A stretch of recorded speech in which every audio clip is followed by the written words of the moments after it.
In this video, we're going to do a complete review of the Lian Li LANCOOL 216 RW PC case.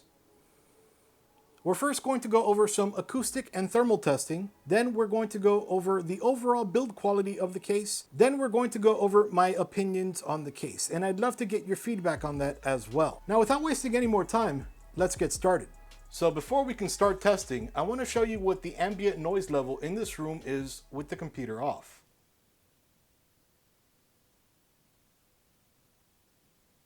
It's about 40 dB. I do have a NAS running in the background,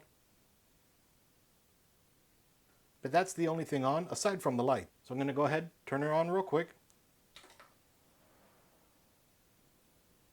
I'm going to wait for it to get into Windows. Aside from the number of fans and the liquid cooling unit you have in your system, if you want your system to stay nice and cool and stay quiet, you need to configure the PWM modes within the BIOS. So let's go over this real quick, and it's going to be different depending what motherboard you have. But on the ASRock board, if we come over here to HW monitor, scroll down a little bit, you're going to notice we have chassis fan number 1 set to silent. We don't have anything connected there. Chassis fan number 2, where we have the fans for the liquid cooling unit connected, is set to PWM mode and standard. Under here, there's silent mode, standard mode, performance, and full speed. Performance and full speed are kind of loud. So standard has an idle RPM relatively low, so that way it won't cause a lot of noise. And then as the heat builds up in the system, that goes up, cooling the system even more. And you're going to notice that trend all along here. Chassis fan number 1, PWM standard. Now, chassis fan number 2 is the radiator. That one should always be running at full speed, and especially on the Fractal Design S36 Lumen, it's whisper quiet so you won't hear it. Since it is a 3-pin, it's running in DC mode at full speed. Then PWM standard, PWM standard. What does standard mean? So if we come under Fantastic, we can see all fan settings. Standard set to that the fans are running at 50%, and then as they're needed, they shoot up to 100%. Then that's all fans. So we have silent here. That's silent. It's extremely low. We could do it. Doesn't matter. Then we can do standard. We can do performance. Then we can do full speed. Mind you, that's at 100%. Doesn't matter what the temperature is. It's at 100%. So you could set that for all the fans, or you could set it for fan number 1, fan number 2, chassis fan number 1, fan number 2, number 3, number 4. Totally up to you how you set that. And of course, you can always take care of that later on, but that's something incredibly important that you're going to want to take note for overall performance and noise level. Anyway, let's keep going. Okay, so now that we're in the desktop, about 38 dB. I'm going to go ahead and start up AIDA64 Extreme. And we're going to go ahead and run a CPU stress test. We're going to stress it 100% to see how loud it gets. System, or the CPU, is about 63 degrees. Stressing at 100%. At the front of the system, we're about, let's say, a foot away. About 45 dB. Now, just above the liquid cooling unit,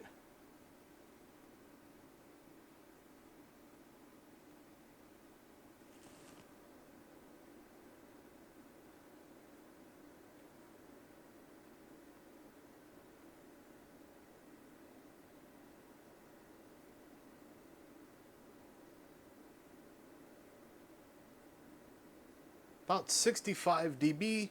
And of course, it's where we expect it to be the loudest at the top. Yep, 65. Now, aside from the top, the other hot spot, or the other loud spot, is going to be behind the rear fan.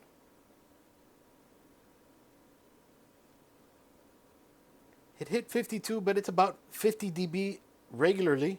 Back here, temperature's about 25 C. The rear fan, where the heat would be expelling. Now, along the top, where the real CPU heat would be expelling, we're about 26 C, maybe 25. Not bad at all. Even though it should be hot, it's 64 degrees inside of the case, and it feels like cool air coming through the top over here. We are stressing the CPU at 100%. This is the AMD R5 7700 processor. It's keeping nice and cool with this fractal design S36 lumen liquid cooling unit. Then along the front of this case, we want the air in the front coming in cooler than, of course, the air expelling. It's about 22 degrees. Nice and cool.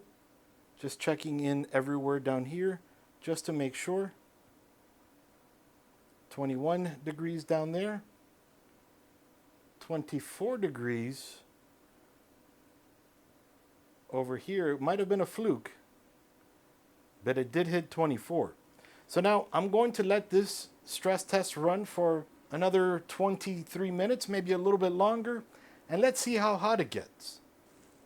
All right, after a little over half an hour of testing, we can see the temperature is currently at 62 degrees Celsius. The hottest it should, well, just dropped to 61 degrees Celsius, and we are still stressing. Aside from showing you this, I can come over here and show you Task Manager and show you every single core running at 100%, CPU utilization 100%, 8 cores, 16 threads running at 3.8 or actually 4.9 gigahertz. And she's incredibly cool.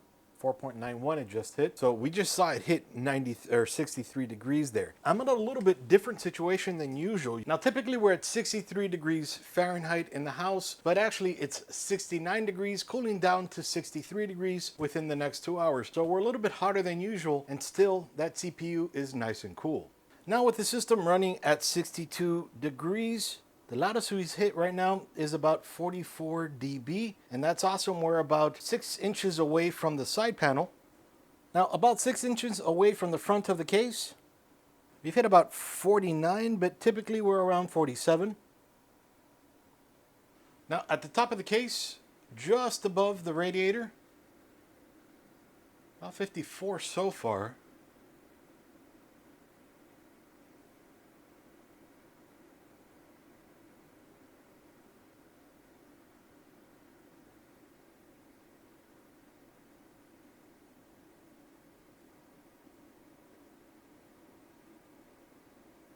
Starting to pick up a little bit more right now. Getting 65, 67. All right, so I'm going to stop stressing the CPU now. So we'll get into the 30s. So now we're going to go ahead and open up 3D Mark. Now the fans haven't started spinning up on the GPU yet.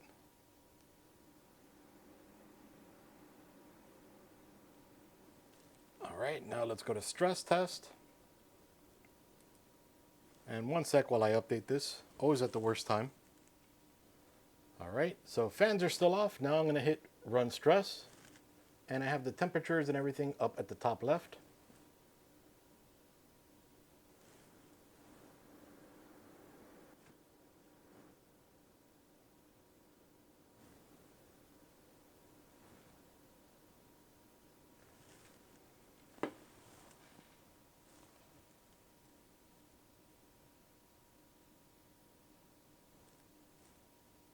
There we go, the fan's kicked on. Now this case keeps everything nice and cool, and vertically it keeps it nice and cool because it's so far away from the front panel. Now we'll come back in half an hour. So we've been stressing now for about 50 minutes, an hour, let's say, and the noise level is around 41 dB. The hottest it's gotten is 53 degrees Celsius. So it's incredibly cool inside of this case, stressing at 100%. Along the front of this case, about 46, it's hit 47 dB, so very quiet. And then let's see what the temperature going in is. 19 dB, 20, or degrees, sorry, 20 degrees. Nice and cool up there. Now, even though we're not stressing the CPU, heat is still going to get sucked out of here. about 25.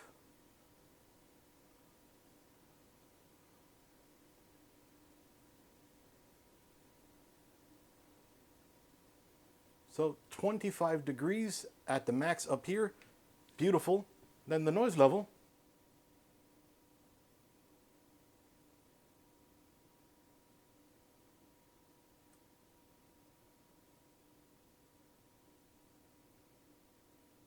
We hit 50.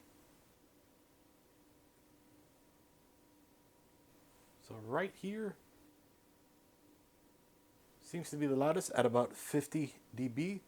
That's still incredibly quiet. Along the rear of the machine, 50 dB is so far the loudest, which isn't bad.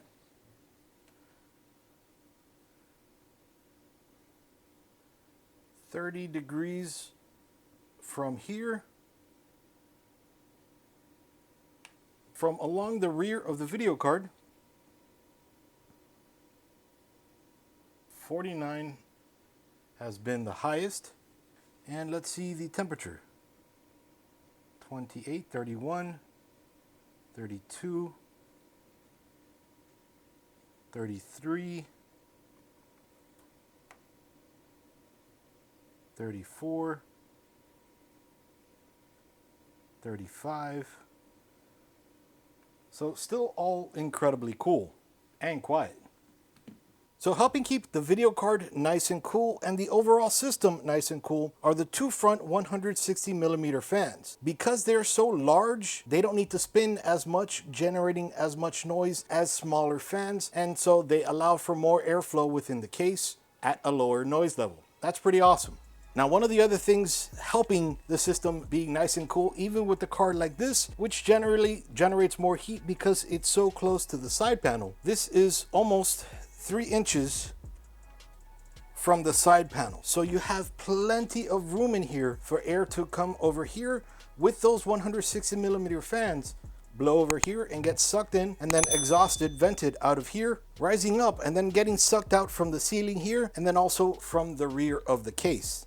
Lian Li did a great job with this case, being that you can put in the card regular, horizontal, or you can put it vertical, and vertical works just fine. If you watch the assembly of this system, you will remember that this little screw over here used to look just like that one, but it broke during the installation. Partially my fault. I was screwing it in the rear one, but the screw broke off and there is no third screw. They didn't provide another one, and me as a reviewer, it's actually incredibly difficult to get a replacement. You as a customer, you might be able to get one pretty easily. That little standoff screw is not made with the greatest material, so just be very gentle when you're screwing it into the bottom of the case, if of course you're going for a vertical video card. Now, installing the Fractal Design Lumen S36, there was plenty of room over here. I can fit my fingers back here in between the fans and this heatsink on the motherboard. So there's plenty of room, and I'll go ahead and put how many millimeters of space and what is the size of this radiator, which has been doing a great job as much as I've been stressing the system.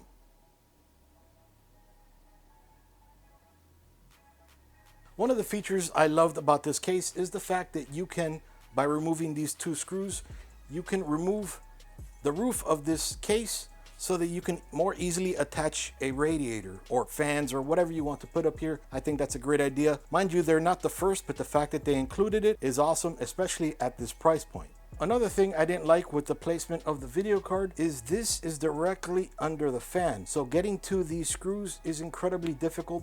There's no way you can get a screwdriver in here, so you have to do it all by hand, and it's incredibly tight to get anything in there. Another thing I love about this case is the side panel. Now, most cases have a side panel that goes from the very top to the very bottom. Then you take off the whole door. So first off, in the back here, there's only 1 screw holding the side panel on. If you unscrew that, you'll notice the side panel comes off. And then down over here is the power supply shroud, so everything's down here. It's not an entire door. This bottom part is free. So as we went over during the build, this I/O is swappable. When I opened the case up, this was a solid side panel, and the I/O was up here on the top of the case. But you're able to actually remove that front panel, bring it down here, and then bring the blank panel right up here. So they're interchangeable. I think that's a great idea. So coming around the back, a solid side panel. We take off the back. There is no screw there holding it in place.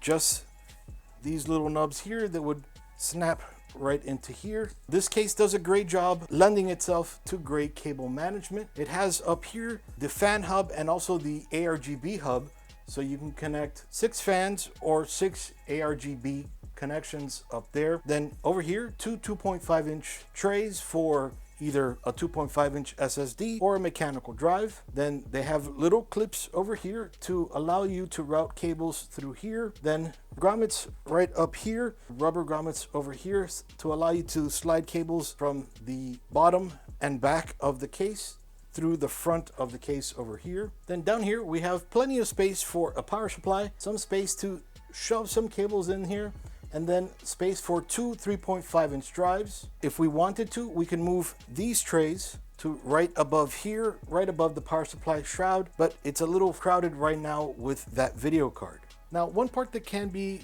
considered kind of gimmicky, but at the same time can be very nice for cable management, is the fact that when you buy this out of the box, it's set up like this for ATX. But if you have an E-ATX motherboard, you flip this around so that these grommets are over here. So now you have more room for cable management because your board is going to be longer this way. So that's a pretty cool idea as well. So not bad, right? She can take just about any motherboard, ATX, E-ATX, MATX, ITX, all those motherboards. Liquid cooling, she can take up to a 360mm, which we put up at the top. The fans that it comes with are two 160mm up at the front, which blow a tremendous amount of air. And since the video card vertically is 3 inches from the glass, the heat goes straight up out of the heatsink and the fins and gets sucked out either from the rear of the case or from the radiator up at the top if you have liquid cooling or if you added any fans along the top. So this case can do just about everything. Now, mind you, we did run into some issues with the little tiny screw for the vertical mounting mechanism. To me, that's just cheap material. Kind of unlike Lian Li to include cheap materials, but it was just that screw. I really did like the way that they included the PWM and ARGB along the back, the hub. I thought that was a great addition. More common now in cases than before, but still, I like the fact that they included it. It could have had a few more storage options, but this is pretty standard as it is right now, so I think they did a good job. The cable management aspect is perfect on this case, and I'm a big fan of being able to change the I/O. If you don't like it at the top, you can move it down to the bottom and vice versa. You're not stuck to either at the top if it's on your desk, you don't know where you're touching, or on the side if it's all the way at the bottom and you have to reach down. So the fact that they put that there is pretty awesome. I'm really impressed by this case, and it kind of gets rid of the stigma for me that all vertical mounted video cards are a bad idea. Again, going back to that 3 inches, that's tremendous for cooling. And then those two 160mm fans, I'm a big fan of those fans. And if you are looking for a vertically mounted video card, this might be the perfect case for you. So let me know down below what you think about the Lian Li LANCOOL 216 RW case. Do you agree with my review? Do you disagree? And what parts did you disagree with? I'd love to get your feedback on that. Now, if you did miss the video on where I built this system inside of this case, go ahead and click on this video here. Aside from that, stay tuned to ThisBytesForYou. Iggy out. See you guys.